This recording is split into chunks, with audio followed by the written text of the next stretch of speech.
ఇరుగు పొరుగు తుని చిచ్చుల గొడవలు. పక్షుల గ్రామంలో తుని పిచ్చుక, చిచ్చుకాకి ఇల్లు పక్కపక్కనే ఉండేవి.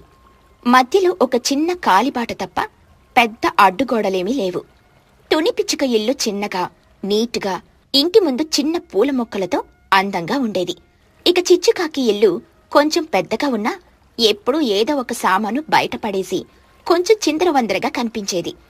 ఇద్దరూ ఇరుగు పొరుగు వారే అయినా వాళ్ల మధ్య స్నేహం కంటే గొడవలే ఎక్కువగా వినిపిస్తూ ఉంటాయి. తుని కష్టపడి పని చేసుకుంటే చిచ్చు మాత్రం బద్ధకంగా ఉంటూ తుని చేసే ప్రతి పనిలో ఏదో ఒక వంక పెట్టడం అలవాటు. ఒకరోజు ఉదయం తుని పిచ్చుక ఇంటి బయటున్న చిన్న పొయ్యి మీద వేడివేడిగా అట్లు వేస్తోంది. ఆ అట్ల వాసన గాలిలో తేలుతూ పక్కనే ఉన్న చిచ్చుకాకి ఇంటి కిటికీలో నుండి లోపలికెళ్ళింది. అప్పటికే బారెడు పొద్దెక్కిన చిచ్చుకాకి ఇంకా తన అందమైన మడత మంచంలో ముసుగు తన్ని పడుకునే ఉంది. ఆ ఘాటైన అట్ల వాసన, పొగ తన ముక్కుకు తగలగాని ఉలిక్కిపడి లేచింది. చిచ్చుకాకి దగ్గుతూ కళ్ళు నులుముకుంటూ, ఏంటిది పొగ? నా సున్నితమైన ముక్కు పగిలిపోయేలా ఉంది. ఏ ఇల్లు కాలిపోతుందో ఏంటో, నా నిద్ర పాడు చేశారు అని గొనుక్కుంటూ కిటికీలో నుండి బయటకు చూసింది. బయట తుని పిచ్చుక హాయిగా అట్లేసుకుంటూ తన కూతురు బుజ్జి పిచ్చుకకు తినిపిస్తూ కనిపించింది.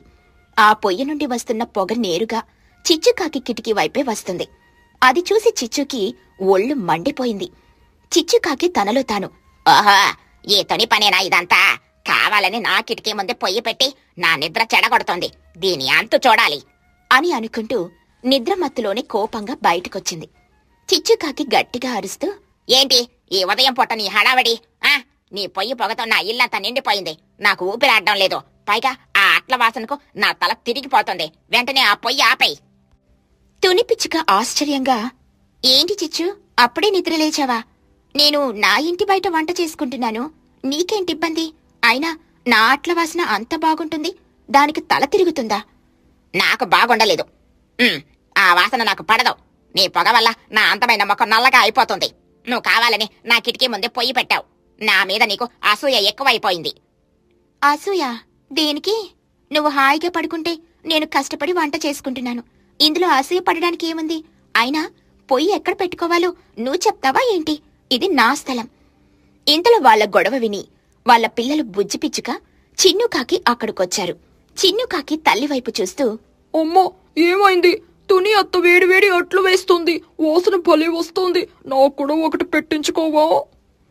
చిచ్చుకాకి చిన్నుని గట్టిగా గిల్లి, ఒరేయ్, నువ్వు నోరు మోసుకొని లోపలికి పో.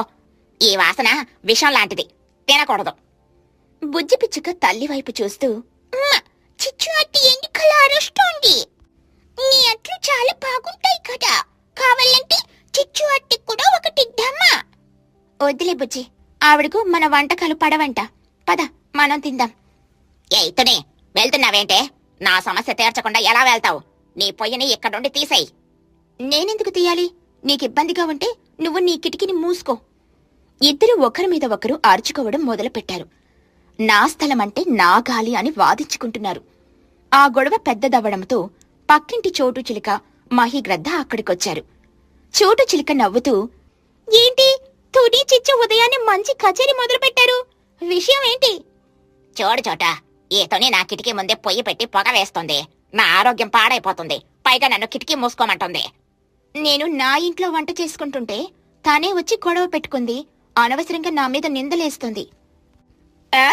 ఆగండి ఆగండి, నేను ఊరి పెద్దగా ఈ గొడవను పరిష్కరిస్తాను.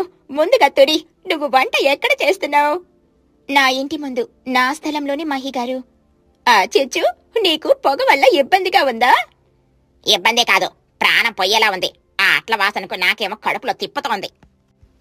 చిన్నుకాకి మెల్లగా, కొని అమ్మ, వాసన బాగుంది. చిచ్చు గట్టిగా చిన్నుని కొట్టడంతో చిన్ను ఏడుస్తూ లోపలికి పారిపోయాడు. మహిగ్రద్ద ఆలోచిస్తూ, సరే, ఇద్దరిది తప్పే. తుని, నువ్వు కొంచెం పక్కకు పొయ్యి పెట్టుకోవచ్చు కదా. చిచ్చు, నువ్వు కూడా చిన్న విషయానికి గొడవ పడకూడదు, సర్దుకుపోవాలి. నేనెందుకు సర్దుకుపోవాలి? ఆ పొగ నా ఇంట్లోకి వస్తుంది. నేను నా కిటికీ తెరిచే ఉంచుతాను. అది నా హక్కు. నేను పొయ్యిని జరపను, అది నా స్థలం. మళ్లీ గొడవ మొదటికొచ్చింది. ఇంతలో బుజ్జి పిచ్చుకకు ఒక ఆలోచనొచ్చింది. ఆగండి ఆగండి, నేనొక ఐడియా చెప్తాను. చిచ్చు అంటే కిటికీ ఎదురుగా ఒక పెద్ద విషను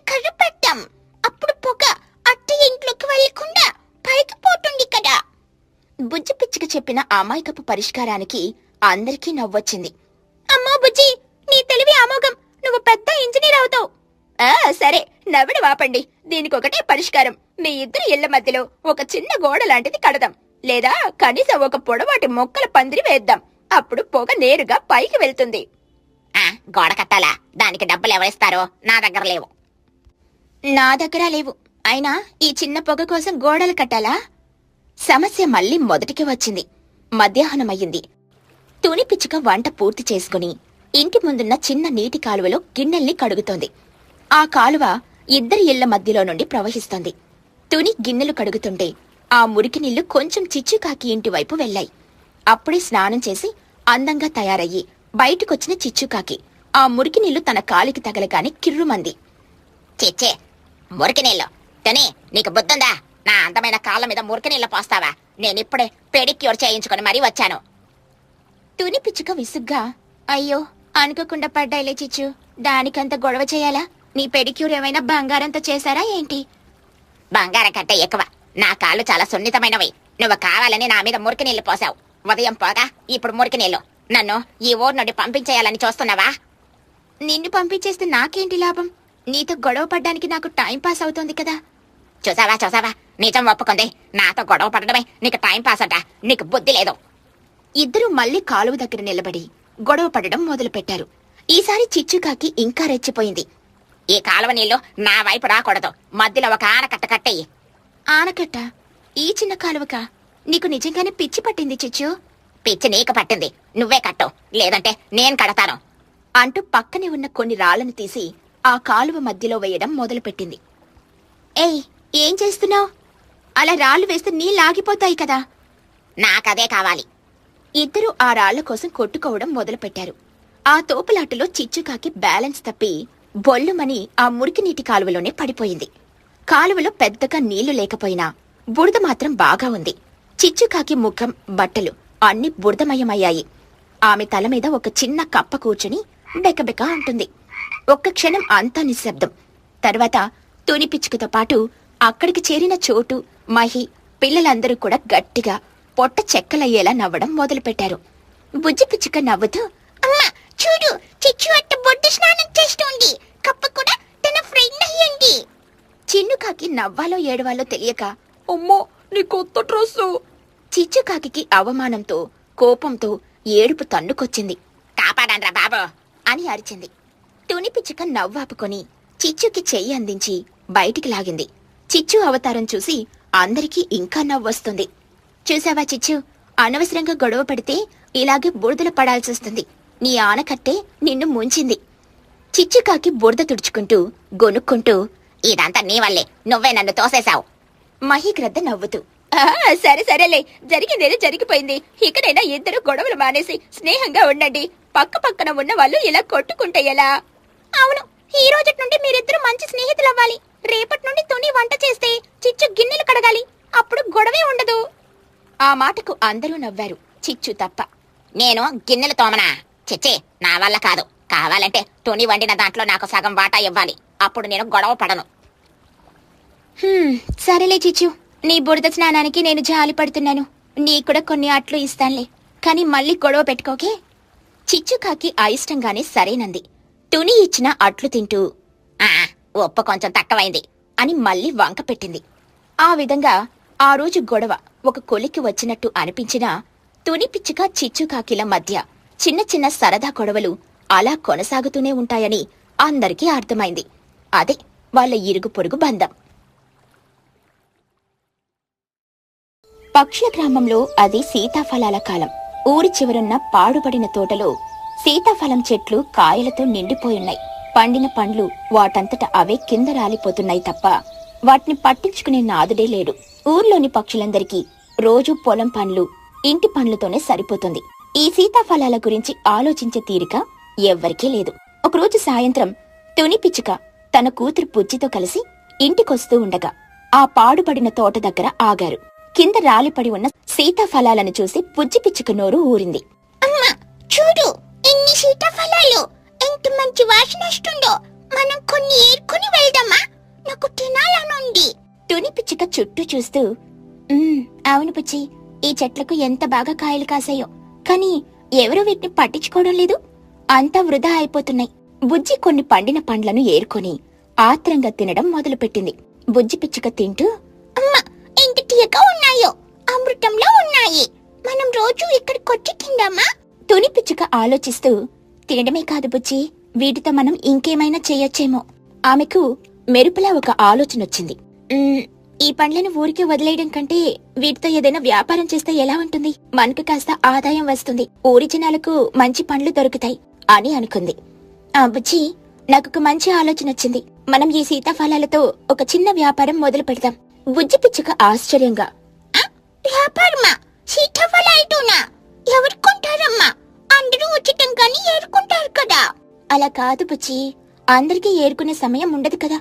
మనం మంచి పండ్లను ఏరి శుభ్రం చేసి అమ్మితే తప్పకుండా కొంటారు. పైగా మనం వీటితో ఏదైనా కొత్తగా చేసి అమ్మితే ఇంకా బాగుంటుంది. కొత్తగా అంటే సీతాఫలం పాయసం చేద్దామా? తుని పిచ్చుక నవ్వుతూ, పాయసం కాదు కాని సీతాఫలం మిల్క్ షేక్, చల్లగా తీయగా ఉంటుంది, పిల్లలకు బాగా నచ్చుతుంది. బుజ్జికి ఆ ఆలోచన భలే నచ్చింది. అయితే రేపటి నుండి మొదలు పెడతామమ్మా అని ఉత్సాహంగా అంది. మరుసటి రోజు ఉదయం తుని పుచ్చి కలిసి ఆ పాడుపడిన తోటలోకి వెళ్లి మంచిగా పండిన పెద్ద సీతాఫలాలను ఏరి ఒక పెద్ద బుట్ట నింపుకొని ఇంటికి బయలుదేరారు. వాళ్ళలా బుట్టతో వస్తూ ఉండగా చిచ్చుకాకి ఎదురైంది.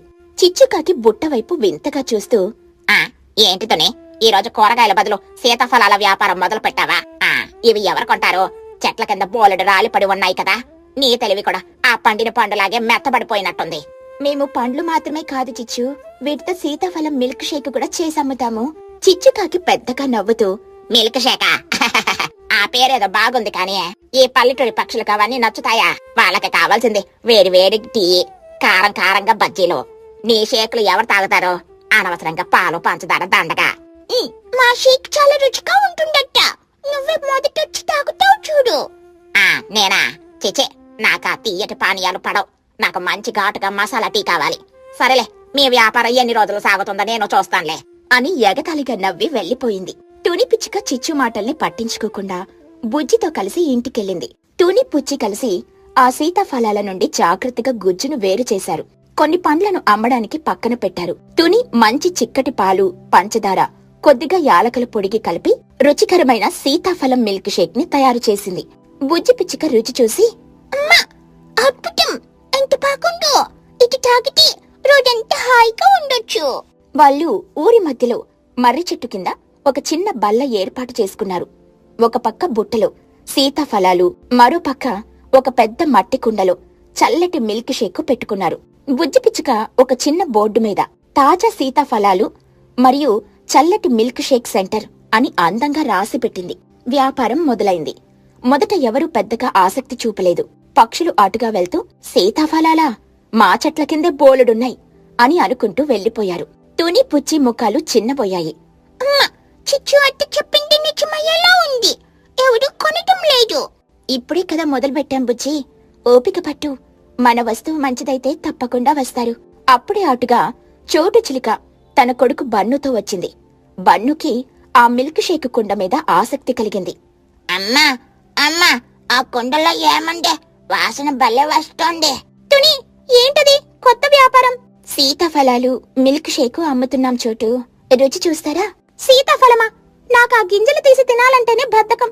మిల్క్ షేక్ అంటున్నావు, అదెలా ఉంటుంది? చాలా బాగుంటుందట, చల్లగా తీగా ఉంటుంది, గింజలు కూడా ఉండవు, తాగితే స్వర్గంలో ఉన్నట్టే ఉంటుంది. బుజ్జి చెప్పిన దానికి నవ్వొచ్చి చోటు చిలుక ఒక గ్లాస్ కొనింది. బన్ను ఆత్రంగా తాగడం మొదలుపెట్టాడు.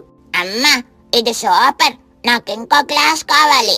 చోటు చిలుక తాను కూడా తాగి, నిజమే తుని, చాలా రుచిగా ఉంది, నాకు ఇంకో గ్లాస్ పార్సిల్ ఇవ్వు, మీ బావగారికి తీసుకెళ్తాను. చోటు చిలుక అలా అనడంతో మిగతా పక్షులు కూడా ఆసక్తిగా రావడం మొదలుపెట్టారు.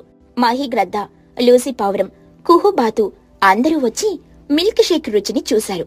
అందరికీ అది బాగా నచ్చింది. తుని, నీ ఆలోచన భలే ఉంది, ఈ ఎండకు ఈ చల్లటి షేకు ప్రాణం లేచి వచ్చినట్టు చేసింది. నేను 2 గ్లాసులు తాగాను, ఇప్పుడు నాకు బట్టలు కుట్టే ఓపికొచ్చింది. చూస్తూ ఉండగానే ఆ రోజు తెచ్చిన మిల్క్ షేక్ అంతా అయిపోయింది. సీతాఫలాలు కూడా కొన్ని అమ్ముడయ్యాయి. తుని పుచ్చి చాలా సంతోషపడ్డారు.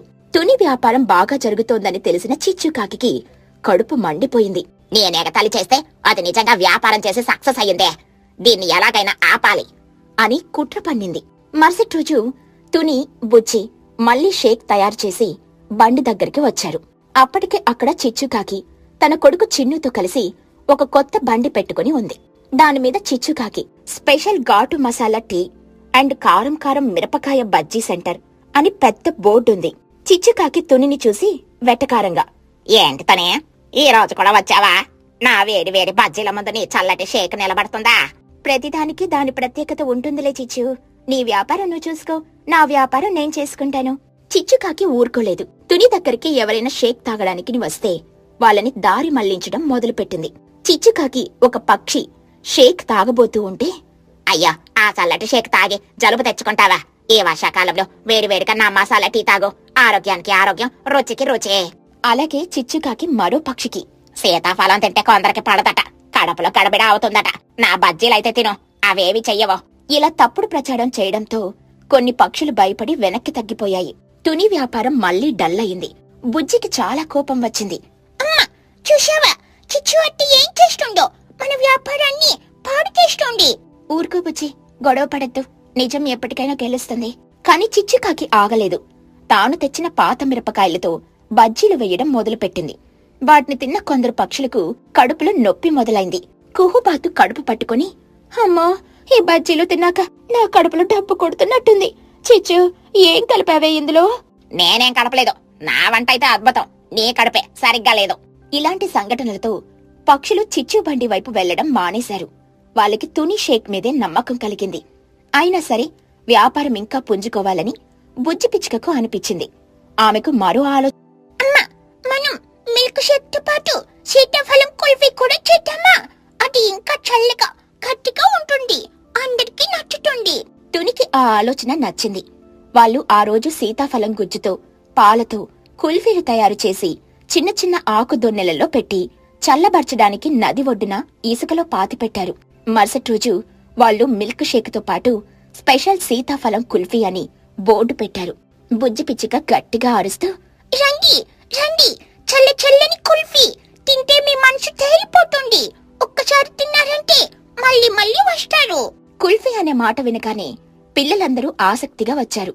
చిన్ను, బన్నోలు మొదట కొనుక్కున్నారు. అబ్బో, భలే ఉందిరో, ఐస్ క్రీమ్ లోకే ఉంది. నాకింకొకటి కావాలి. పిల్లల్ని చూసి పెద్దవాళ్లు కూడా కొనడం మొదలుపెట్టారు. ఆ కుల్ఫీ రుచి అందర్నీ ఆకట్టుకుంది. ఆ రోజు కుల్ఫీలు హాట్ కేకుల్లా అమ్ముడయ్యాయి. చిచ్చుకాకి ఇది చూసి మరింత కుళ్ళుకుంది. ఈ తొలి కూతురు కూడా తల్లిలాగే తయారైంది, ఏదో ఒకటి చెయ్యాలి అని అనుకుంది. ఆ రాత్రి అందరూ నిద్రపోయాక చిచ్చుకాకి మెల్లగా తుని పిచ్చుక ఇంటి దగ్గరకొచ్చింది. తుని ఆ కుల్ఫీ ఎలా చేస్తుందో రహస్యంగా చూడాలని అనుకుంది. కిటికీలో నుండి చూసింది. తుని పుచ్చి ఆ రోజు అమ్మగా మిగిలిన కొన్ని కుల్ఫీలను జాగ్రత్తగా ఒక పెట్టెలో పెట్టి దాన్ని తమ ఇంటి వెనుకున్న చిన్న గదిలో దాచడం గమనించింది. ఆహా, దొరికింది దొంగల ముఠ. రేపు వీళ్ళు షాపుకు వెళ్ళాక నేనొచ్చి ఆ కుల్ఫీలు దొంగతనం చేస్తాను. అప్పుడు వాళ్ళ వ్యాపారం ఆగిపోతుంది అని దురాలోచనతో ఇంటికి వెళ్ళింది. ఇక మరుసటి రోజు ఉదయం తుని పుచ్చి షాపుకెళ్లగానే చిచ్చుకాకి తుని ఇంటి వెనుక వైపుకు వెళ్లి ఆ గది తలుపు తీసి లోపలికి దూరింది. లోపల కుల్ఫీ పెట్టె కనిపించింది. చిచ్చుకాకి ఆత్రంగా, దొరికాయి, ఈ రోజు నాదే విందో అని ఆ పెట్టెను తెరవబోయింది. కాని ఆ పెట్టె తెరవగానే దానిలో నుండి కుల్ఫీలు కాకుండా కొన్ని బొగ్గు ముక్కలు రాళ్లు బయటపడ్డాయి. వాటితో పాటు ఒక చిన్న చీటీ ఉంది. దానిమీద ఇలా రాసుంది, ఈ దొంగతనం చేయడం తప్పు చిచ్చు అట్ట, ఇట్లు పుచ్చి. చిచ్చుకాకి షాక్ అయింది. అదే సమయంలో తుని పిచ్చుక, పుచ్చి, చోటు, మాహి అందరూ కలిసి ఆ గది తలుపు దగ్గరికి వచ్చారు. వాళ్ళ చేతుల్లో కర్రలు కూడా ఉన్నాయి. తుని పిచ్చుక నవ్వుతూ, ఏంటి చిచ్చు, మా ఇంటికి దొంగతనానికి వచ్చావా? మేం నీకోసమే ఎదురు చూస్తున్నాం. చిచ్చుకాకి ఏం జరిగిందో అర్థమైంది. బుజ్జి పిచ్చుక తన ప్లాన్ ను ముందే ఊహించి ఈ ఉచ్చు పన్నిందని గ్రహించింది. అట్ట, కుల్ఫీలు కావాలంటే అడగాలి కానీ ఇలా దొంగతనం చేయకూడదు. అయినా నీకు కుల్ఫీలు ఎందుకు? నువ్వు బొక్కలే తిను. అందరూ గట్టిగా నవ్వారు. చిచ్చుకాకి అవమానంతో భయంతో అక్కడి నుండి పరుగు తీసింది. ఆ రోజుటి నుండి చిచ్చుకాకి మళ్లీ తుని వ్యాపారం జోలికి వెళ్లలేదు. తుని పుచ్చిల సీతాఫలం మిల్క్ షేక్, కుల్ఫీ వ్యాపారం 3 పువ్వులు 6 కాయలుగా వృద్ధి చెందింది. వాళ్లు సంపాదించిన డబ్బుతో తుని తమ పాత ఇంటిని కొంచెం బాగు చేయించుకుంది. బుజ్జి పిచ్చుక తన తెలివితో తల్లికి వ్యాపారంలో అండగా నిలిచి చిచ్చుకాకి సరైన గుణపాఠం నేర్పింది. పక్షుల గ్రామంలో తుని అండ్ బుజ్జి సీతాఫలం సెంటర్ ఒక ఫేమస్ స్పాట్ గా మారిపోయింది.